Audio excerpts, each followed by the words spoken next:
like I mentioned about my own experience, this is probably when we are like 6 years old. And then when you get older, this type of music is the one that you kind of learn. So you can see that this is a lot more manageable to actually just memorize and put in your fingers. But there are so many things to think about. You cannot think about this all at the same time.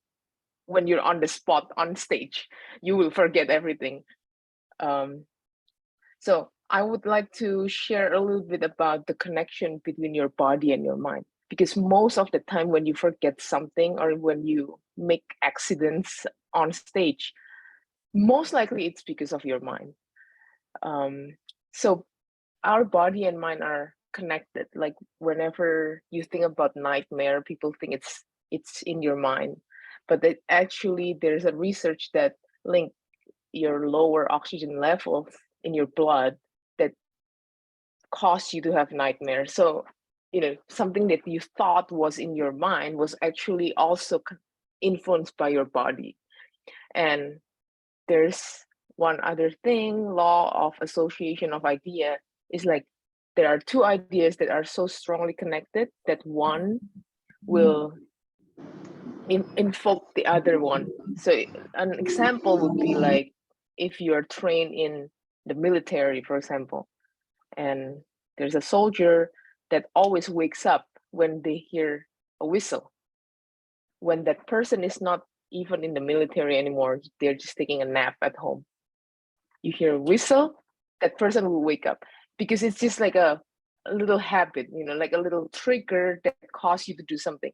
So um, obviously for everybody it's different. Like this whistle for other people can trigger something else, for example. So it really depends on each person, and you just have to kind of understand and take time to understand yourself, um, like what caused you to freak out on stage. You have to kind of also investigate and try to find what is it that makes you feel so nervous. So as musicians, we are very much relying on both our body and mind when we perform, because like if you are too nervous, you will forget everything. If you don't feel fit with your body, like if you feel sick, you tend to also do poorly when you perform. Um, there's this quote that I love from the German poet Goethe. It is astonishing what our power of our mind has over our body. So let the mind therefore always be its master.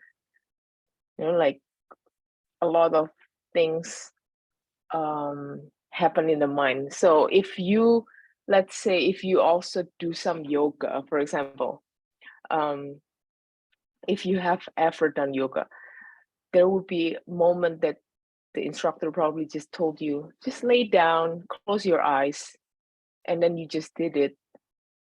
And then they said, and then relax the corner of your eyes, relax your shoulder. You have to consciously relax those muscles, because at first you just thought that, okay, I'm relaxing, but you're actually not quite relaxing yet until you're consciously relaxing those little muscles. So like our mind is so powerful. It's like if you do exercise in the gym and then you do this type of exercise, most people will use their arm muscles, for example. And then when they are told you have to use your back muscle, then you are consciously thinking about, okay, which muscle to use, because I'm training that muscle and not my arm muscle, for example. So there are lots of other things that it's applicable for, not just playing the piano. So um, now we get to anxiety. What actually caused the anxiety? Um, like I mentioned before, each of us has different things that cause our anxiety. So you have to kind of know what you have the most, but mostly it's fear. So because we are humans, we have fear. We know that people are looking at us. We know that people are judging us, and we are very conscious of that. And it's very normal. Also, depending on where you perform, let's say you perform in your living room with your parents, you're less anxious than if a bunch of your friends come over and watch you, because you don't feel as secure in front of them. And another thing is our minds, we have low self-esteem. So not necessarily I'm telling you that you have low self-esteem, but people in general kind of have self-doubt. Like they're like, oh, I'm not good enough. That's why if you have ever met someone that has a very good confidence, that person will less likely to be anxious when they are performing, because they're like, oh, I'm so good. They don't really fear much. But for most people, we are not like that. Most people think that, okay, I can do better. What if I did something wrong? And that actually causes more anxiety than just trying to do your best. And then we also have unrealistic expectation. So we put too much pressure on ourselves. Like, we just have to accept that your performance might not go perfectly, and it's okay, because what matters is actually the music. Sometimes people care so much about playing like one wrong note or five wrong notes. In my opinion, that's okay. Like, you can play five wrong notes if, in the general sense, the performance was enjoyable. And musical insecurities.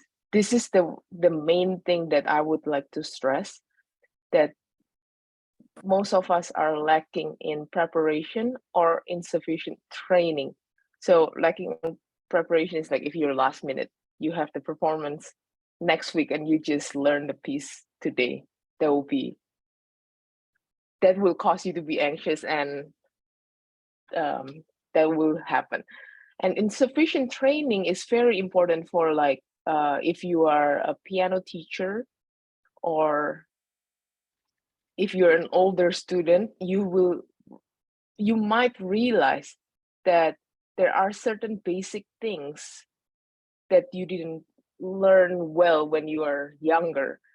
And this would be kind of like playing a piece that's like harder than what you can do.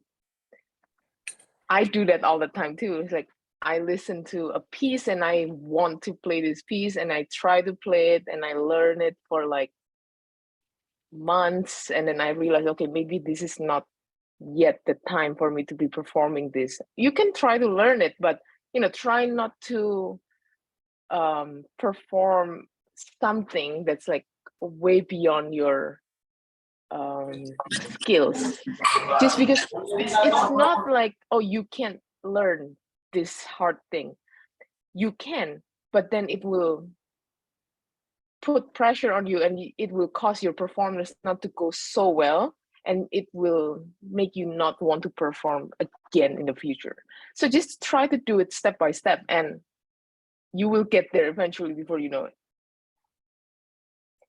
And for professional musician, I would say there is a little bit of extra layer of anxiety, because we strongly feel like our identity as a person is just like us as a musician. It's not just musician, probably as athletes, actors, like high level performers. So I see this a lot in like conservatories or music school, that people have depression and a lot of mental issues, because when they are not as good as their peers, or they are not up there with the other students, they feel so small about themselves. And this is something that I would like to address also, that not all musicians have to play as good as one on each other, because there are so many things to do for you as a musician. Like, you can be teaching, and then you can have your students play so much better because you know what to do. So it's like, it doesn't really matter. You can try your best, but you don't have to be the same with everyone else. You know, you are your own person, and your growth is what's the most important, and not to compare it with other people. So first of all, I showed you this piece in the beginning, that this is something that you play as probably as a 6-year-old or something.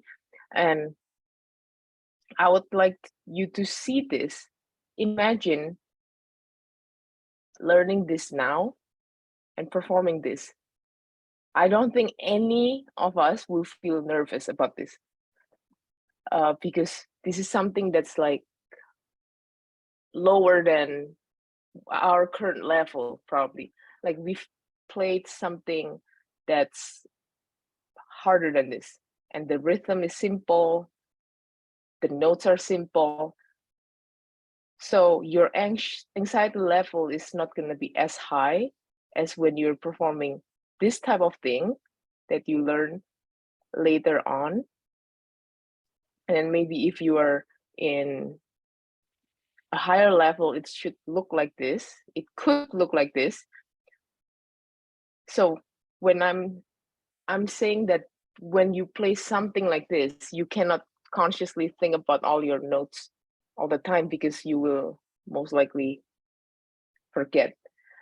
But when compared this to this, you can consciously think about this and there will be no problem. This one, you probably cannot do that. So why some anxiety is good is because without feeling the anxiety, you might not be excited. You know, like there's also this thing called like survival instinct. Like, if you just don't care, you won't try. But if you care a little bit, then you want to like appear the best. And that's what performances are. Anyway, we want to show our best, but don't put so much pressure on yourself. Just try to do your best. And it gives some sense of importance, responsibility, and stress is good, but too much of it will cause more harm than good. Like most things, if you eat too much, it's also causing you harm. Although food is good. So let me show you this little graph. So we want to get to this sweet spot here. If you don't feel so anxious, it's not so effective. Too much anxiety here, also not effective. We want to be here. And how can we be here depends on our preparation before the performance. It's not when you are on stage. To get here on stage is mostly because you did work before the day of the performance. Okay, so nothing is instant. This is like a process. You cannot achieve this right now. You have to do it slowly. So now, controlling your anxiety. First of all, you have to accept that your mind is more powerful than your body. So your failures, like past failures, came from your mind because you are so in fear of messing up everything. And the fear is enhanced when you don't really have enough preparation, or if you don't feel ready. So another way to do this, like the best way, is to prepare well. And good preparation doesn't really mean you have to practice 8 hours a day. Like, I know many people before always think that, okay, you just have to practice a lot. You practice 8 hours. I mean, for me, if I practice 8 hours, I will be more anxious than not, because I don't have enough sleep, I have no joy in my life because I don't get to do some fun things in my life. Basically, try to practice as much as you can, but also not just on the piano. I remember myself as a kid, I would say, like, when, let's say, I was told to practice, I don't always think when I'm practicing. I'm like, okay, as long as my fingers is moving, I'm practicing. Then I actually just wasted my time. So I would like to introduce how you can do reliable and intelligent practicing. And there are two different things when you are practicing. Actually, I differentiate them by practicing and training. So, like, practicing is when I'm learning a specific piece of work, like I'm learning a Beethoven sonata. So I'm learning Moonlight Sonata, let's say. So I read the score. The goal is to be able to play this sonata at the end. But training is when I'm refining my skills. Like, for example, sight reading, ear training. Like, I'm not working on a specific piece that I want to master this. I might be using some pieces like, like an etude or Chopin etude or whatever pieces that I use, but the goal is not to learn that etude. The goal is to learn the other skill that I want from this etude. So it's kind of like if you play sports, like let's say basketball, you play basketball, and to play basketball well, you need to know how to dribble.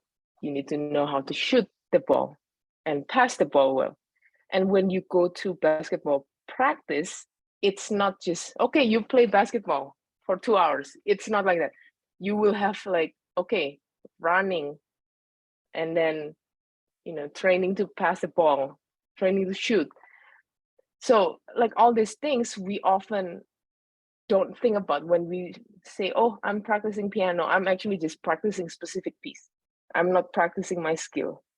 Like most people, not just me or you in general, most people are using their practice time to just practice a specific piece.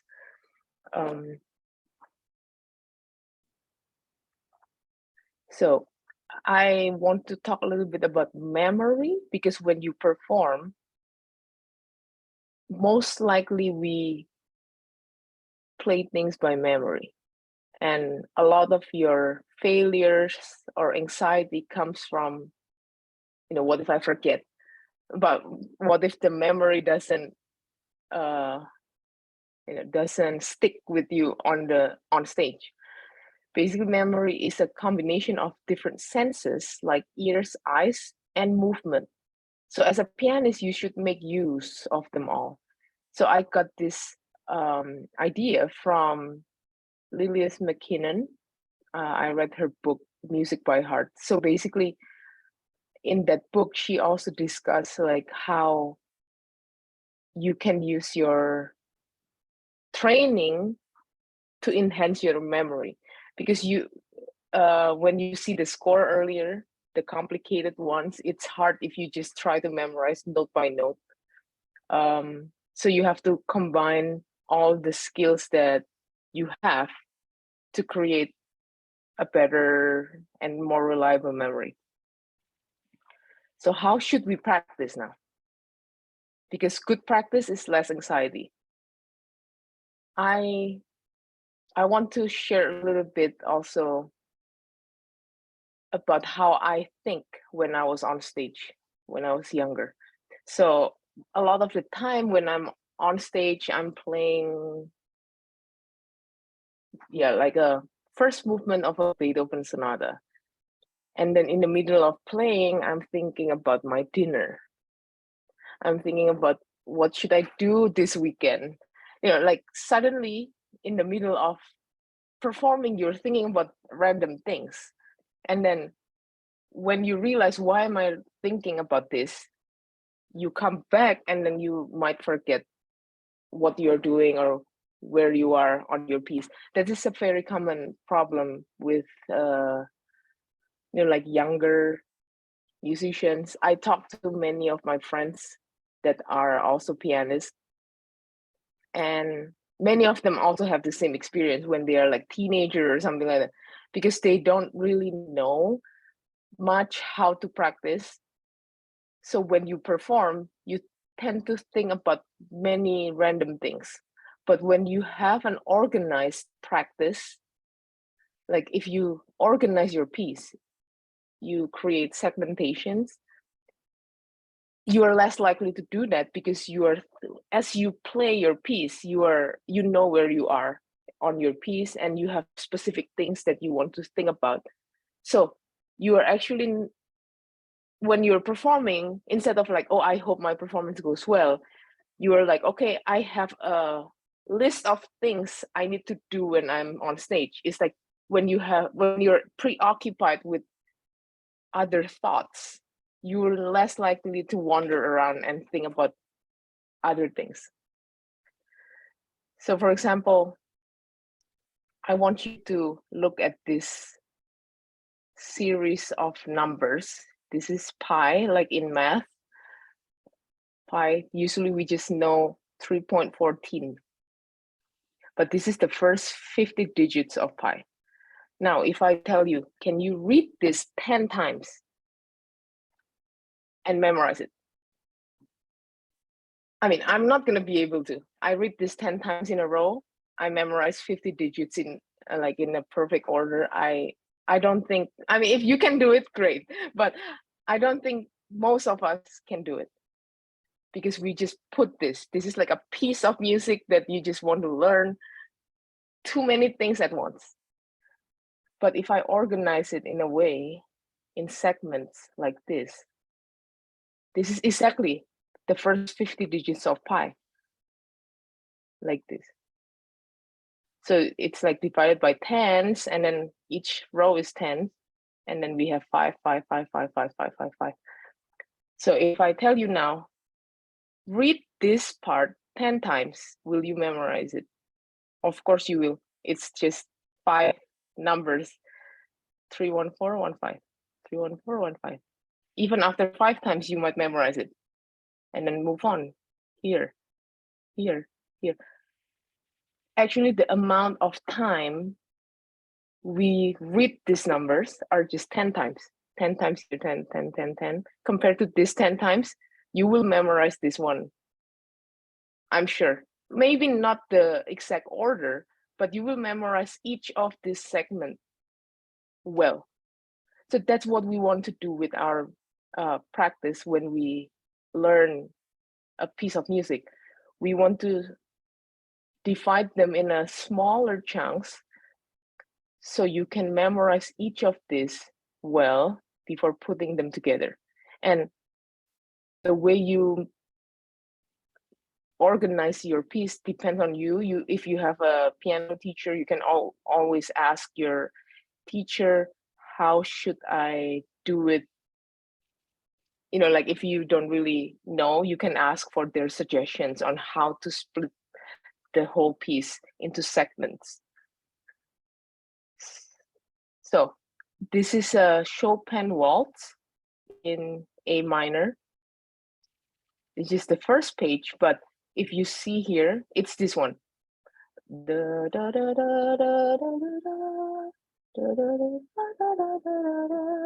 I'm sure most of you know this tune or this waltz. So this is how I would create segmentation for this page. So first, it's by phrasing. And then once you do that, when you practice, you don't want to practice segment 1, 2, 3 at the same time. And this is also great, because then if you only have like an hour or even 30 minutes between something, and then you're like, okay, what should I do in these 30 minutes? You can easily learn segment 1 in these 30 minutes. And then another time here, another time here. So how to practice well? First is the organization, and then set goal in practice session. Same, that's the idea of this segmentation. So for today, let's say I only have 1 hour today to practice, which I hope you have more than 1 hour a day to practice. But I will create a goal that I will learn segment 1 and segment 2 today. So maybe the first 30 minutes I will be learning this and memorizing it well, or just attempting to memorize it well. You might forget the next day, but at least you have memorized it before. And then the next 30 minutes, you do this. Actually, in one day, you had this whole thing learned and ready to go for the next day. And then mental practicing is basically not practicing on the piano. So you are not actually playing the piano. You are looking at the score and marking it like this. And then you know, like, okay, the first segment has how many measures? Okay, we have 8 measures. And then this is the phrase. You can sing the melody. So basically you want to know exactly where you are when you perform. Later, when you perform this and you get here, you're like, okay, I did that first part. And then now time to think about this second part.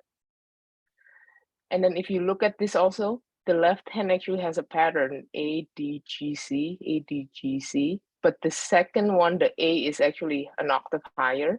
Just being aware of like, okay, that is an octave higher without actually playing it on the piano. That way, all of your practice are not just muscles. It's like you kind of know where you are. You are aware that this is a little bit different than that one.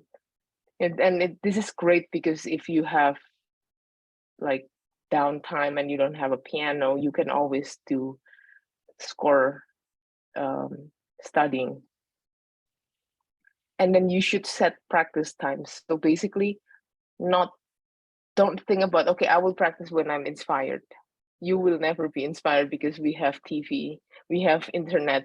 Like it's very hard to be okay, when I'm free, I'm going to practice, because we have a lot of temptations in other place.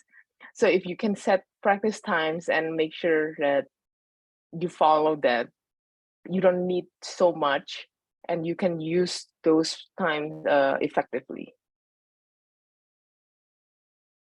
Oh yes, so this is basically the same thing that I was talking about the segmentation. And then that was the practice part. And then now the training part. In the training, I have 3 things. I mean, there are 3 things that are very useful to train so that you can practice better. If you have these skills, to learn your music is going to take shorter time. So for the first one is ear training, which is, many people, many researchers argue that this is probably like one of the most important skill to have as a musician. And I would agree with that, because in my own personal experience, my ear has saved me in many, like spontaneous accidents on stage. So it's great if you have perfect pitch, but not everyone has it. So you can also train your ear to hear, better interval and stuff like that. In performances, if you have a little bit of nerve, sometimes you kind of forget everything, but when you know what it sounds, you are less likely to do that. For example, most people that doesn't have musical training can sing pop songs, like just by listening pop songs, because it's like you remember how they sound like, and you can recreate it. And it can enhance your memory reliability, because when we play with both hands, you can kind of use your ear for the melody, and then you can think about other stuff that's underneath, because most likely our ear, we listen to the highest voice or the melodic part. So your ear helps you with that, while your other part of your brain think about the left hand or something like that. So for example, the same piece, if I'm learning this right now, especially if this is something that I've heard many times before, I don't really need to even practice the right hand. Like practice meaning memorizing this and internalizing it well, because I know how it goes. I can rely on my ear to do this right hand for me while I'm memorizing the left hand, for example. Because to achieve oral skill that you can hear many things at once is not so easy. So the first step is for you to be able to recognize the melody by ear first, and then rely on your other senses for the left hand. And that way you actually learn faster too. Because like most people, if I know the piece, like I've heard of this piece multiple times before, many times before, I learned the piece so quick because I know the basic rhythm, I know the melody, and it's like listening to pop song. I just know it, and then I can learn the other details faster. The second thing that you want to train is your eyes, like visual training. So I cannot stress enough when I teach my younger students to recognize intervals, because most of us, we want to learn the notes. Like, okay, once we know E and we know G, you just put them together. No, it's not as simple as that. I think you need to know how far it is, E from G. It's, like a third, or we can say it's a skip because we skipped just one note. By recognizing that patterns on your score, you're going to learn things faster. And just recognize it, for example, like there's a chord, like how is the shape of the chord. Those skills are way more valuable than just being able to spot all the notes correctly, because most of the time when we play a piece of music, it's not just one single note against one single note. We have many notes together. So it's very, very good to train your eyes with interval also. So that's for the score. And you can also recognize patterns, locations, and distances, meaning interval on the keyboard, because most of the time when we play and we perform, we don't look at the score anymore. We look at your keyboard. And then knowing, like recognizing patterns of things on how they look like on your keyboard really helps a lot in performances. And like if you have photographic memory, that's great. You can just kind of look at the score when you play, but not many people have that. So visualizing the score probably is not as common, or for me personally, it's not so helpful, just because I am just looking at the score.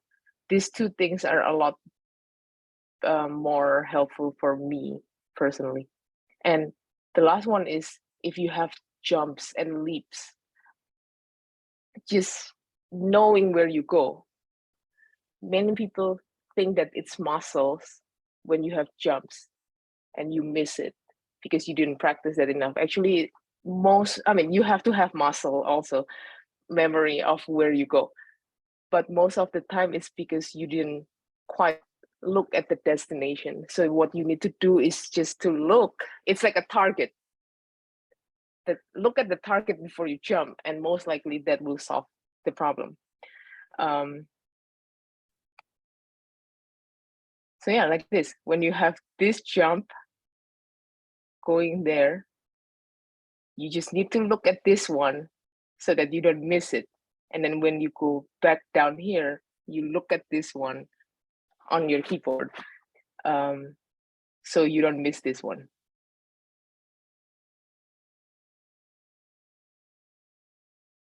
Yeah, like if you are trying to visualize your score, you know, this type of thing, segmentations, just usually this happens like once I'm done with all my practicing and I just want to look at the score just to know where everything are. It's not in the beginning or like early stage of practice.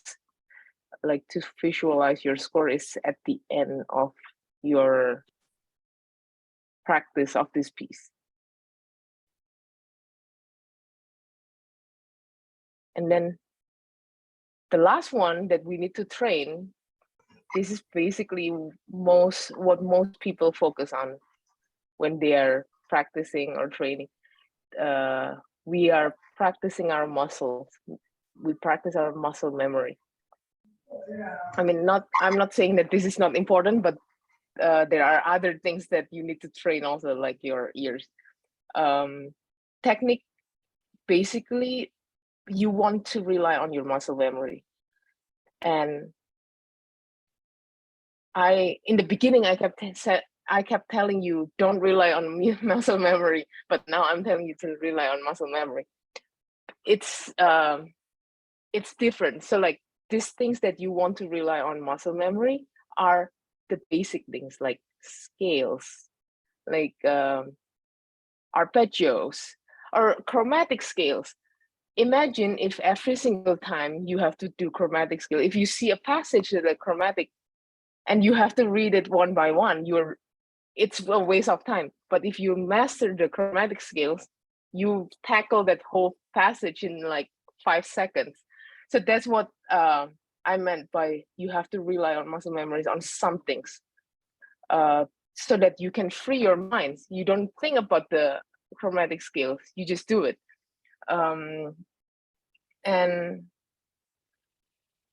basically, the technique helps to free your mind, because some little things you don't think, you can think about something else, like articulation, like the character of the music, or like the dynamics, some other things that you might require more conscious effort to do.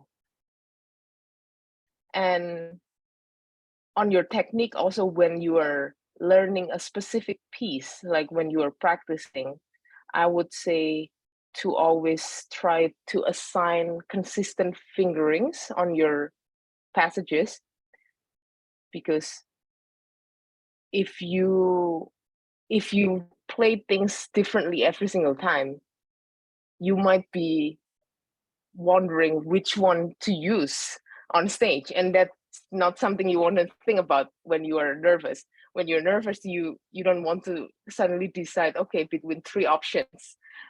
So basically like this, if you have this passage, I would assign these fingerings and stick with it forever. And also when you assign fingerings, try to do something that has a pattern. For example, like this, 1, 2, 3, 4, 1, 2, 3, 4. And then this also aligns with the kind of like the phrasing. That way it's easier to do. And then of course these leaps, I told you before that we need to use our eyes to look at it, but we actually also need muscles, like we need the technique to be able to go 2 octaves lower, for example. You know, you need to know roughly how far are 2 octaves.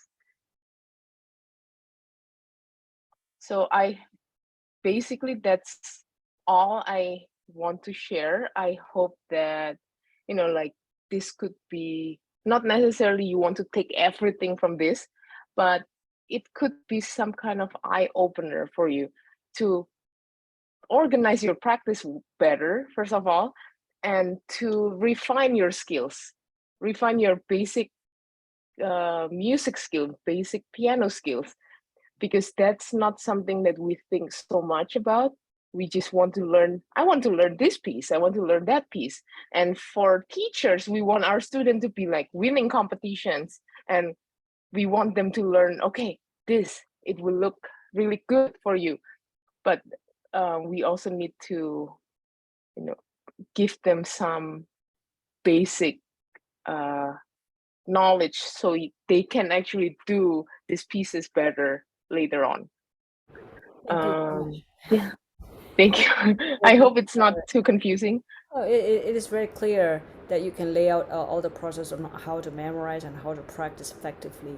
So for Mhm. some of us, maybe it comes natural. So if we were to ask to share, maybe we have to find ways to list things out, step one, two, three, four. So I think it's very applicable, and it's something that's very practical that you can experiment and start doing it and see how it would work out for you and your students, you know.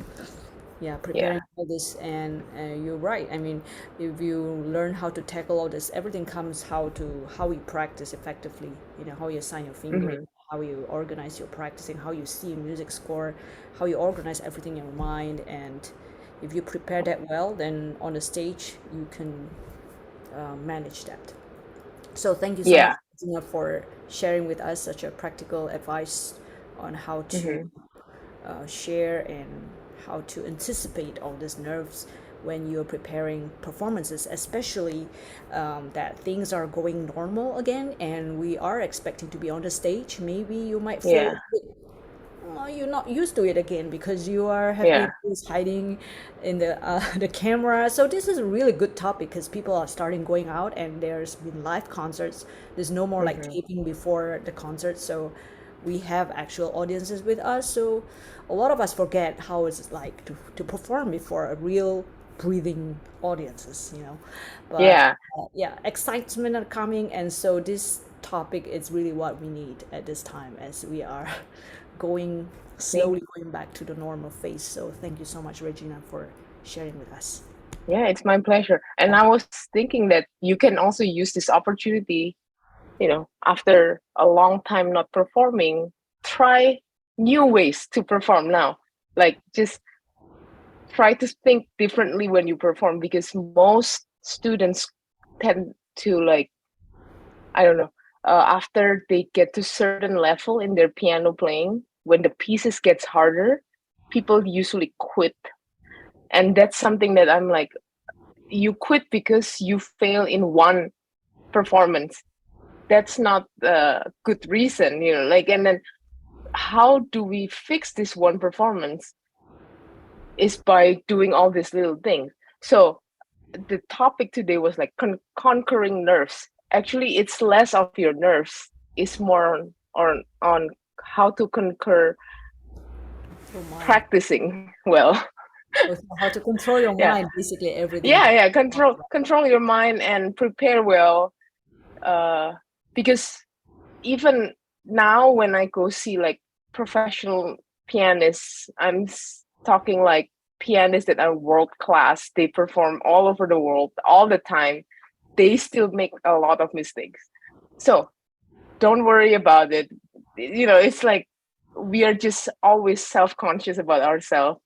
When we make five mistakes that no one can remember about, we thought that we mess up like 5 pages of it. So Yeah, that's how that's most of humanity. us feel. Yeah, yes. Yes, So yes. that's part of humanity. Like, so we embrace it and we learned, and making mistakes is Yeah. part of us being human, and we're not robot. Always play the same Mm-hmm. role. Yeah. Yeah. Okay. Thank you so much for sharing, and we have